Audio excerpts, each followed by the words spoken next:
Now, when the U.S. Marshals reached out to us about this next case, I knew we really needed to get involved. It's the story of a family searching for answers in the brutal murder of their son, David Carter, back in 2018. His killer's on the run. Police have been tight-lipped. And my son, Callahan, is on his way to Melvindale, Michigan, to see how he can help.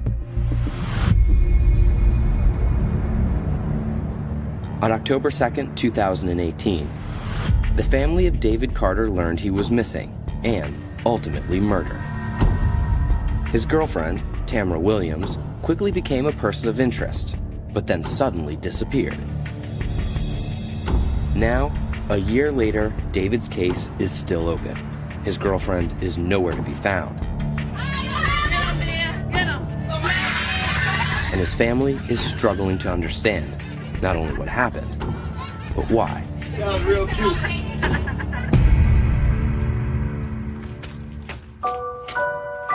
Hey, Cal. How you doing? Great, how are you? Tasia, nice to meet you. Nice to meet you. David's sister, Tasia Carter Jackson, has been trying to find answers. When did you first learn that something was wrong with David? It was Tuesday morning, October 2nd. It was about 7:30 in the morning. I had just got home from work. I received a text message from his coworker saying, "Hey, is David okay?" I hadn't talked to him since Saturday night, but I'm like, he's fine. And she's like, well, he hasn't been to work. And this is his third no call, no show. Not typical for him to miss that many days of work. No, not even one day of work. I said, wait, something's definitely not right.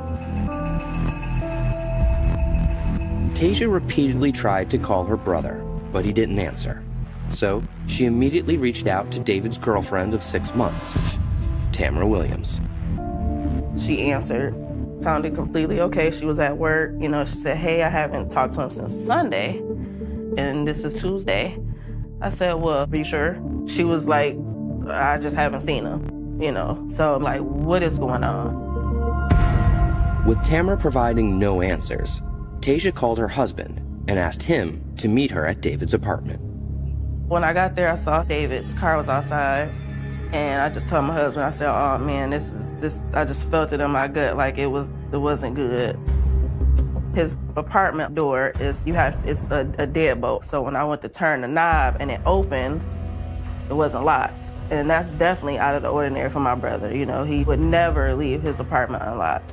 So I started freaking out, panicking. My husband said, you know, we're not going in there, you know, we're gonna call the police. Melvindale police respond by sending an officer to the scene. And what did they do when they first got there?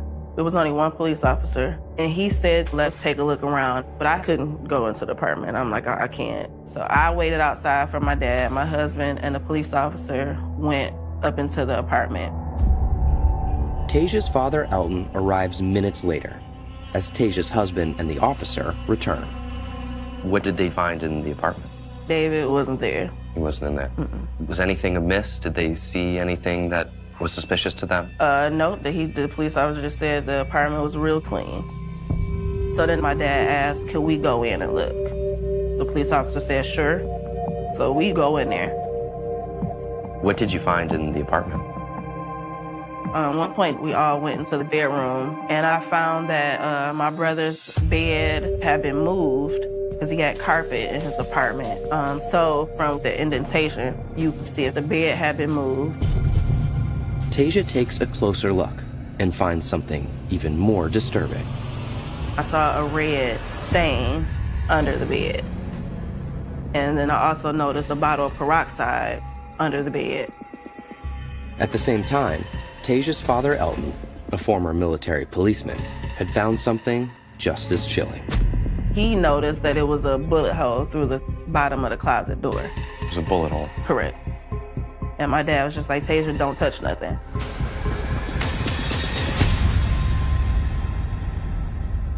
You went out and told the police officer that you and your father found all of this. Oh yeah, absolutely. And how did that play out? He really didn't take it too seriously. He said maybe it was a wine stain or, maybe, it's no physical body here. So, it's probably not what you think it is. That's what the police officer That's was what telling the police you? officer was telling us. No urgency by law Not enforcement? at all. Mm-mm. Immediately after leaving David's apartment, the Carters begin their search to find him. Me and my dad, we started making phone calls. We called the jails. We called a few morgues in Wayne County. We didn't know if he was hurt, if he was, kidnapped or, anything. At that point, I just asked everyone, everywhere, to see if you could find my brother. As David's family grows more frantic with every passing minute, Tasia can't help but think of the one person who didn't seem worried at all, David's girlfriend, Tamera. I called Tammy back, and I said, Tammy, just tell me where my brother is. I didn't tell her what I had saw. I told her that we went to his apartment. He's not there. His car is there. And she tried to assure me that she had no idea where he was. She hadn't talked to him since Sunday, hadn't seen him since Sunday. Did she have any sense of urgency? No. Did that seem odd to you? Very odd. She was very possessive over my brother. She wouldn't leave my brother's side from the beginning. So you had a feeling that Tamera knew something about this? Either she knew something or she did something to my brother. Have you seen Tamera Williams? If you have, please text or call. I guarantee you'll remain anonymous.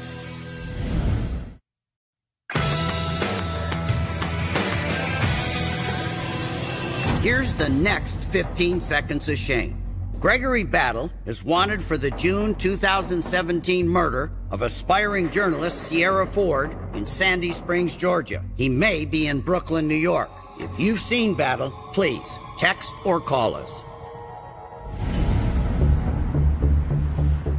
On October 2nd, 2018, 3 days after David Carter was last seen alive, his family found what appeared to be a bloodstain, a bullet hole, and a bottle of peroxide in his bedroom.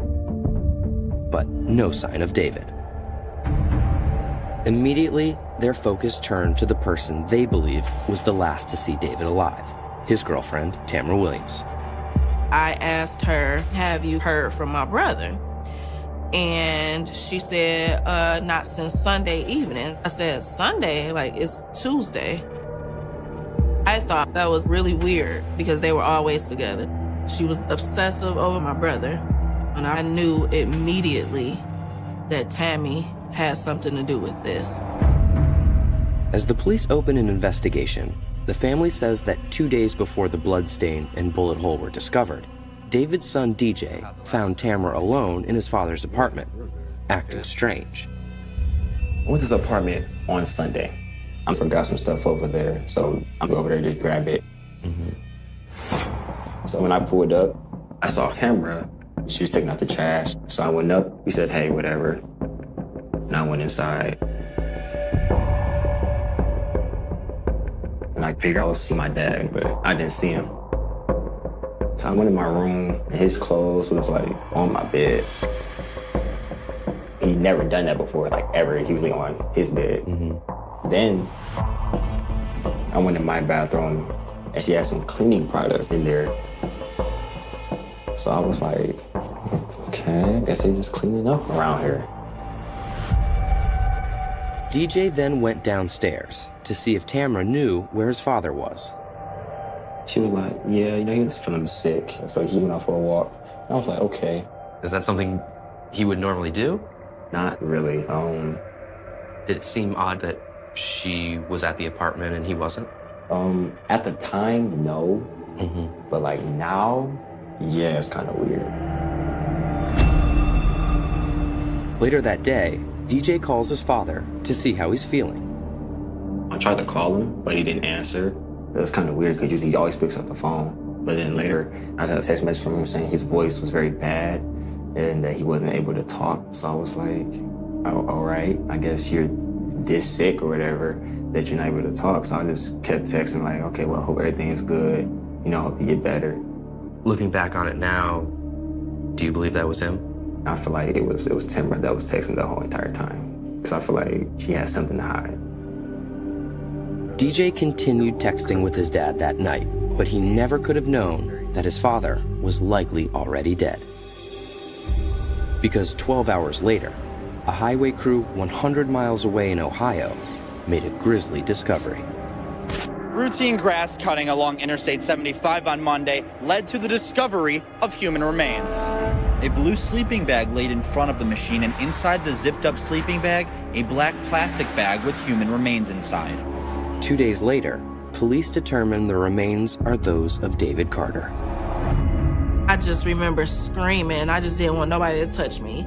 You know, like, how? You know, how do you do that, you know what I'm saying, to somebody? Like, my nephew had to hear that his dad was in pieces. You know, like, I just couldn't believe that was our reality at that point.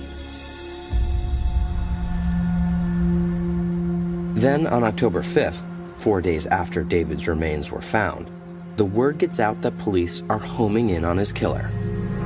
Melvindale police have a person of interest in the David Carter homicide investigation. The person that they have in custody was close to David Carter. They are not sharing many details about that arrest.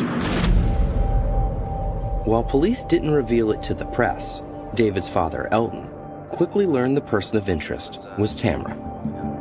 When did you learn that police had a suspect in David's murder?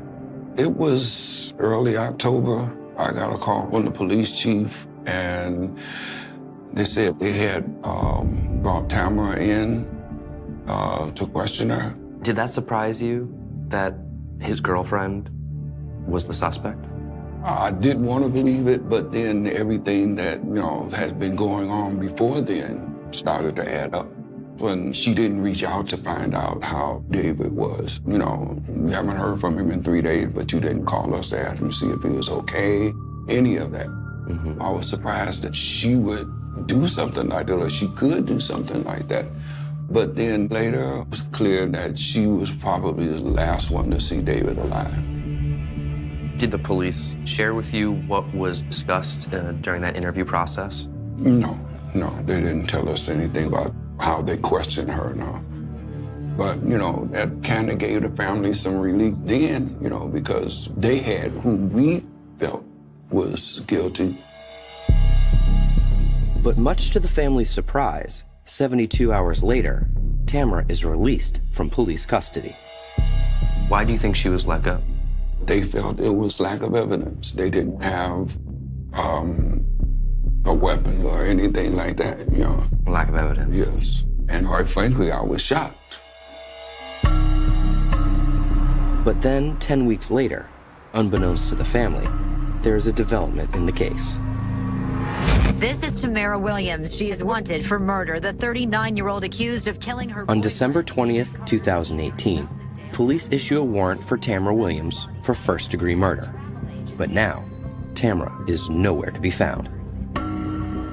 Melvindale Police Department kept trying to reassure us that they know where she is and they could reach her. And that wasn't the case? No. When they went to pick her up, they couldn't find her. She was now on the run? Yes. They had her, and then she got away. Have you seen Tamera Williams? If you have, please text or call. I guarantee you'll remain anonymous.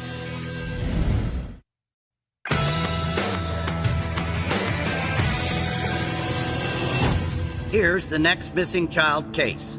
7-year-old Kyron Horman was last seen on June 4th, 2010 at his school in Portland, Oregon. At the time of his disappearance, Kyron was 3 feet 8 inches tall and weighed 50 pounds. He was last seen wearing a black shirt with CSI in green letters. He has brown hair, blue eyes, and may wear glasses. If you have any information about Kyron's disappearance, please text or call us. On October 1st, 2018, the dismembered remains of 39-year-old David Carter were discovered in Ohio, 100 miles away from his home in Michigan. David Carter Sr. went missing from Melvindale on Sunday. Melvindale police are now investigating a homicide. From the start, David's family suspected his girlfriend, Tamera Williams, of the murder. Police questioned her after David's remains were first found, but let her go 72 hours later. The family of David Carter, a beloved father, son, brother, and coach, has no closure, no justice. 10 weeks later, police issue a warrant for her arrest, but quickly learn she's already gone. How did that make you and your family feel finding out that Tamera had been on the run? Disappointed, angry, pissed, if you will. It seems to me like if they had to let her go, they would have put her on a tether somewhere they could track her. I was really upset. Everybody was saying, you know, it was just a matter of time. You know, they know who she is, they know about where she is, but such wasn't the case. So it was, I mean, it's disappointing, very disappointing. We reached out to speak with the Melvindale Police Department and the Wayne County Prosecutor's Office to see what else we could learn about the investigation and where Tamera Williams might be. But at the time of production, both declined, citing an open investigation. So we turned to the U.S. Marshals for information, where Special Deputy Jason Schneers is spearheading the apprehension of Tamera Williams. So after the interview with Tamera Williams, the Melvindale police had to release her on lack of evidence? Yes, at the time. What are you able to tell me about that interview process? Unfortunately, due to the ongoing investigation, Melvindale Police Department does not want us to talk about anything of any evidentiary value. Must be frustrating for you. Yes. But what Deputy Schneers can tell us is that within days of being released from police custody, Tamera Williams was already on the run. Tamera was released on October 8, 2018.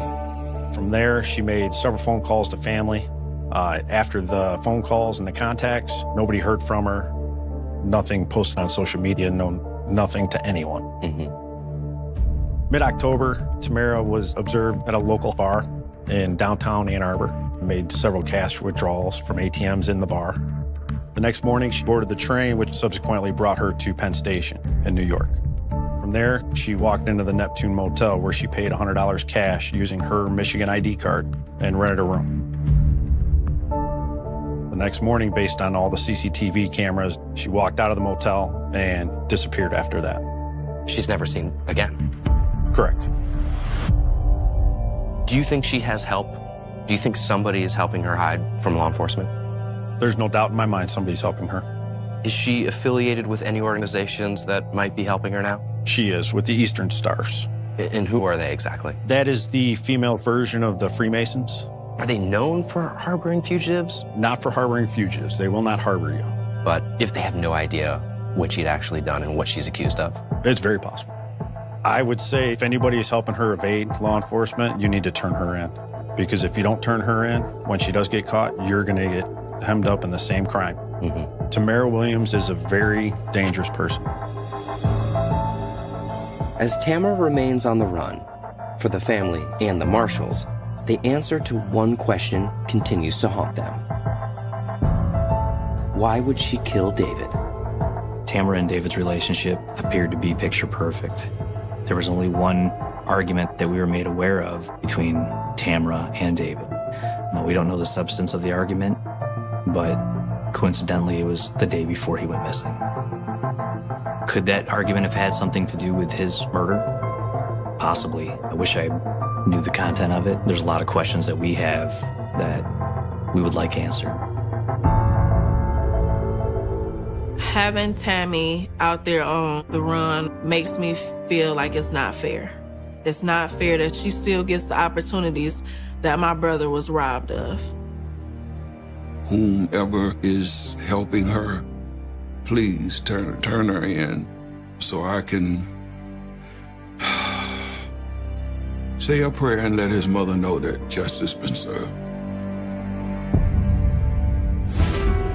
Tamera Williams is 5'9", approximately 190 pounds, and was 39 years old at the time of the murder. She has a prominent tattoo of roses on her left shoulder and changes her hairstyle very often. She sometimes goes by Tammy. She's worked as a travel agent and at medical clinics drawing blood.